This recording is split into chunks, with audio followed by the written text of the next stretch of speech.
है कि इस रास्ते से हम लोग सब गुजरते हैं।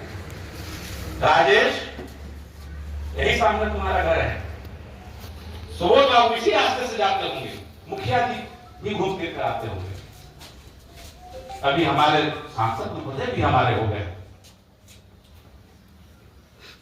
इतने जनप्रतिनिधि हमारे अपने हैं, सब महागठबंधन के साथी हैं। अगर 5-5 लाख भी दे देते तो इसका कायाकल्प हो जाता। आप ये पार्क की बात कर रहे हैं, यहाँ कुछ भी निर्माण कराया जा सकता था। मुखिया आपका अपना है, जिला प्रधान आपका अपना है, जिला परिषद का उपाध्यक्ष आपका अपना है, अध्यक्ष से भी डिमांड करते तो वो भी कुछ ना कुछ दे देते, सांसद आपका अपना है। ये व्यवस्था हम लोगों को रचनी होगी। अगर इसको भी राजनीति के नजर से हम लोग देखेंगे तो क्या होगा समाज का? समाज तो इस तरीके से आगे जाने वाला है नहीं। ये 2 पन्ने में हमने इतिहास को समेट दिया, इनका 2 पन्ने का ही इतिहास होगा? मुझे नहीं लगता, मुझे नहीं लगता। इसलिए कि बाबू अनुग्रह नारायण सिंह के बाद जिनको सक्सेसर के रूप में, नवीनगर के सक्सेसर के रूप में देखा गया, उनका 2 पन्ने का इतिहास, 4 पन्ने का इतिहास, लेकिन हम लोग समय रहते जागे नहीं। और जब जागे भी हैं तो अभी भी अर्ध जगह हम लोगों को पूर्ण रूप से जागने की आवश्यकता है। अगर टीएन सिन्हा साहब नहीं अगर संकलित करते तो आज तो हम ये भी नहीं जान पाते।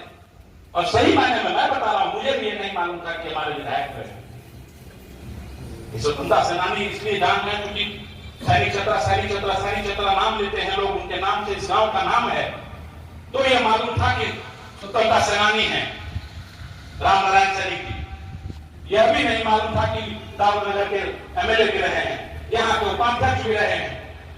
आप ये सोचिए, ये विडंबना है हमारे लोगों के लिए कि अपने ही पूर्वजों के बारे में, अपने ही स्वतंत्रता सेनानियों के बारे में हम लोगों को मालूम तक नहीं। और हम लोग बड़ी बड़ी बातें करेंगे, मंच पर जब चढ़ जाएंगे तो बड़ी बड़ी बातें करेंगे, अपने घर के लोगों को याद नहीं कर पा रहे हैं और बड़ी बड़ी बातों को करने से कोई फर्क नहीं पड़ता। अपने घर से चीजों को सुधार करना पड़ता है। वो निकले होंगे तो अपने घर में पहले लोगों को अलग जगाया होगा उन्होंने, औरंगाबाद के लोगों में अलग जगाया होगा, तब जाकर निकले होंगे, पटना गए होंगे, तब जाके कहीं और जगह गए होंगे। बहुत कुछ खोना पड़ता है। सैनिक उपाधि मिली तो उसके लिए उन्होंने बहुत कुछ खोया होगा। और वही उस समय की बात आप छोड़ दीजिए, आप जात पात की बात अभी कर रहे हैं। उस समय क्या स्थिति होगी, आप इस बात को की परिकल्पना कर सकते हैं? इस बात को समझिए। होनहार निर्माण के हो चुके बात कहानी यही है कि आप अगर किसी भी समय में अगर प्रासंगिक है, समाज के लिए प्रासंगिक है, प्रदेश के लिए प्रासंगिक है, इस देश के लिए प्रासंगिक है, तो समाज आपको, राष्ट्र आपको हमेशा याद करेगा। जब सुनिश्चित की आप संकट कर रहे थे, उनके लिए सबके हृदय में सम्मान होगा। और वो सम्मान अंतर मन से आता है, आप जबरदस्ती पैदा नहीं करवा सकते। जब आदरणीय प्रमोद बाबू ने यहाँ पर बोला कि आप आइए एक बार देखिए, तो हम लोगों ने यहाँ पर आकर 5,94,000 का फंड यहाँ पर ये जो बाउंड्री आपको किया हुआ मिल रहा है, पेपर जो कुछ लगा हुआ है, वो हम लोगों ने उसको करवाया।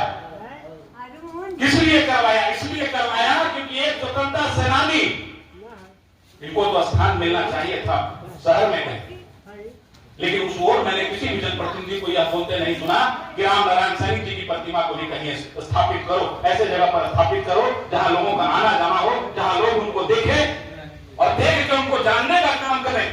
हो सकता है आगे आने वाला नस्ल को जाने ही नहीं, जब हम ही आप नहीं जान रहे हैं, हम ही आपको पूरे तरह पड़ रहा है, हम ही आपको किसी मांगना पड़ रहा है, पूछना पड़ रहा है। अभी सुरेश बाबू कह रहे थे कि चैट जीपीटी से देखना पड़ा। आखिर क्यों इस परिस्थिति में है हमारे पूर्वज? आखिर क्यों इस परिस्थिति में है हमारे पूर्वज? आखिर क्यों इस परिस्थिति में है हमारे स्वतंत्रता सेनानी? ये हम लोगों को सोचना होगा। और ये प्रश्न जो है ना बड़ा जहरीला और बड़ा खटकेगा लोगों को। विधायक किया और विधायक ने ऐसी बातें कही। दिन से निकले कि न मरकर भी वतन की उल्फत, मेरी मिट्टी से भी खुशबुए वफाए, ऐसा जज्बा रहा होगा निश्चित तौर पर। तो इस कार्यक्रम का समापन संजीत जी करेंगे, हमारे माननीय अध्यक्ष।